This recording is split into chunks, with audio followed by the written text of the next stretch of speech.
अभी तक हमने देखा कि थॉमस मिशा के लिए क्ले के अंदर वाटर लिख कर रख देता है और उसके बाद वो दरवाजे के पास जाता है और अपने हाथ को घुमाकर वहां पर एक सर्कल बनाता है। अब आगे नेक्स्ट सीन में हम देखते हैं कि थॉमस अपनी डेविल पावर का यूज करके दरवाजे पर एक सर्कल बनाता है और उस सर्कल के जरिए वो कहीं पर जाता है और फिर वापस आ जाता है।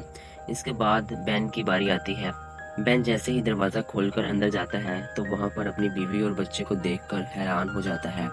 फिर हमें पता चलता है कि असल में थॉमस अपने डेविल पावर की मदद से गेम के अंदर किसी भी जगह होल्ड करके कहीं भी आ जा सकता है और किसी को भी गेम के अंदर ला सकता है। थॉमस अपने डेविल पावर का यूज करके बेन की फैमिली को इसके घर से गेम में ले आया था ताकि बेन इससे डिस्ट्रैक्ट हो जाए और उसे कुछ भी चेंज करने का मौका ना मिले। बेन की वाइफ बेन से सवाल करती है कि तुम यहाँ क्या कर रहे हो और ये कौन सी जगह है। बेन इससे पूछता है कि तुम लोग यहाँ कैसे आए। बेन की वाइफ बताती है कि मैं तो घर पर थी, पता नहीं अचानक से यहाँ पर कैसे आ गई। बेन को भी समझ आ जाती है कि जरूर थॉमस ने अपनी डेविल पावर का यूज किया होगा और मेरी फैमिली को यहाँ पर ले आया होगा ताकि मुझे डिस्ट्रैक्ट कर सके। इसके बाद हम देखते हैं कि अब मिशा की गैस करने की बारी है। मिशा जब उठती है तो बेन के पास लड़की को देखकर समझ जाती है कि ये जरूर उसकी वाइफ होगी जिसे थॉमस ने अपनी डेविल पावर की मदद से यहाँ पर लाया होगा। लीना अंदर जाती है और क्ले को देखती है, इसे कुछ समझ नहीं आता। इसके बाद वो क्ले की ईंटों के पास जाती है और वहां पर उस ईंट को उठाती है जिस पर थॉमस ने जिना के लिए ग्लू के तौर पर पानी लिखा होता है। इसके बाद जिना बाहर आती है और सब लोग होश में आ जाते हैं। जिना बताती है कि मेरा जवाब है बर्फ। ये सुनकर थॉमस तो बिल्कुल परेशान हो जाता है कि ये इसने क्या बोल दिया, मैं तो वहां पर पानी लेकर कर आया था। तब यहाँ पर बेन बताता है कि मुझे पता चल गया था कि तुमने अपनी डेविल पावर का यूज करके मुझे डिस्ट्रैक्ट करने की कोशिश की है। मैंने उस किले की ईंट पर पानी की जगह बर्फ लिख दिया था। यहाँ पर सिल्वर मॉन्स्टर भी अनाउंस कर देती है कि इस गेम का विनर बेन है। क्योंकि अब बेन इस गेम को जीत चुका था, इसलिए थॉमस को अपनी सारी चाबियां बेन को देनी होंगी जो कि उसने बहुत मुश्किल से जमा की थी। इस पर थॉमस बहुत इमोशनल हो जाता है और मजबूरन अपनी चाबियां निकालकर बेन को दे देता है। इसके बाद वो सीढ़ियों पर जाकर बैठ जाता है और इमोशनल हो जाता है। मिशा भी थॉमस के पास जाती है और उसे दिलासा देती है। दूसरी तरफ तिरुसा ने डीमन से सब कुछ पूछ लिया होता है कि चाबियों को इसके ओनर की इजाजत के बगैर कोई भी नहीं चुरा सकता। डीमन ने तिरुसा को यह भी बताया होता है कि इस ऑर्गेनाइजेशन का जो हेड है, जिसका नाम द गाइड है, इसके पास इस दुनिया में सबसे ज्यादा चाबियां हैं। यहाँ पर तिरुसा सबको सब कुछ सच बता देता है। तभी वहां पर माइकल भी आ जाता है। इसके बाद वहां पर निक भी आ जाता है।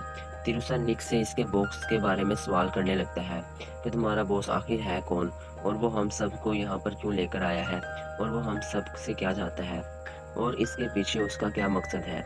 निक भी इसे बताता है कि सब्र करो, बॉस अभी यहाँ पर आ ही रहे हैं। इसके बाद हम देखते हैं कि निक का बॉस वहां पर पहुंच चुका है। बॉस को देखकर तिरुसा तो बहुत हैरान हो जाता है क्योंकि इनका बॉस और कोई नहीं बल्कि तिरुसा का फादर होता है जिसको 13 साल पहले निक ने मार डाला था।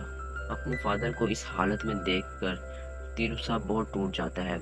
इसी के साथ इस एपिसोड का एंड हो जाता है। नेक्स्ट एपिसोड में हम देखते हैं कि तिरुसा इमोशनल होकर जंगल में जा रहा होता है। तभी इसका पांव अटकता है और वो गिरता चला जाता है। जब तिरुसा के दोस्तों को वो होटल में नहीं मिलता तो वो उसे हर जगह ढूंढने लगते हैं। सुबह जब जंगल में तिरुसा की आंख खुलती है तो वो अपने पास थॉमस को देखता है। थॉमस तिरुसा से कहता है कि तुम्हें अपने साथियों के साथ ऐसा नहीं करना चाहिए, तुम्हें उन्हें अकेला छोड़कर नहीं जाना चाहिए, तुम्हें उनका साथ देना चाहिए। उनकी जान अब तुम्हारे हाथों में है, वो तुम पर भरोसा करते हैं, वो तुम्हारे लिए बहुत परेशान हैं और तुम्हें पूरे जंगल में ढूंढ रहे हैं। इसके बाद तिरुसा को भी हिम्मत मिलती है और वह वापस होटल में चला जाता है। तिरुसा को वापस देखकर सभी लोग बहुत खुश हो जाते हैं। इसके बाद तिरुसा उन सभी को अपना प्लान समझाता है। इसके बाद हम बेन को देखते हैं जो कि अपनी फैमिली को देखकर परेशान हो रहा होता है कि मेरी फैमिली किस मुसीबत में फंस गई है, अब इन्हें यहाँ से कैसे निकालूं। तभी वहां पर तिरुसा उससे मिलने आता है। तिरुसा बेन से मदद मांगता है और उसे अपना प्लान समझाता है। बेन भी तिरुसा की मदद के लिए तैयार हो जाता है क्योंकि उसे अपनी फैमिली की जान बचानी थी। इसके बाद हम तिरुसा के फादर को देखते हैं जो लोग किसी जगह पर G20 नाम की मिसाइल को लॉन्च करने वाले थे, लेकिन तभी उनका रेडियो कनेक्शन कट जाता है और तभी वहां पर तिरुसा भी आ जाता है। फिर हमें पता चलता है कि तिरुसा ने प्लान बनाया था कि वो बैन के ज़रिए इस पूरी दुनिया को इनक्लोज्ड स्पेस कर देगा, जिससे सारा कनेक्शन टूट जाएगा। सिर्फ द गाइड के कमरे को छोड़कर सारी दुनिया इनक्लोज्ड स्पेस में चली जाती है और ये सारा काम तिरुसा ने बैन के ज़रिए करवाया था। बैन ये सारा काम डीमन के ज़रिए करवा रहा होता है। इसके बाद तिरुसा अपने फादर को अपने साथ गेम खेलने के लिए कहता है। इसका फादर भी मान जाता है। अब तिरुसा अपनी चाबी को दीवार में गाड़ देता है और डीमन को बुला लेता है। इसके बाद डीमन भी वहां पर आ जाता है। इसके साथ ही इस पार्ट का यहीं पर एंड हो जाता है।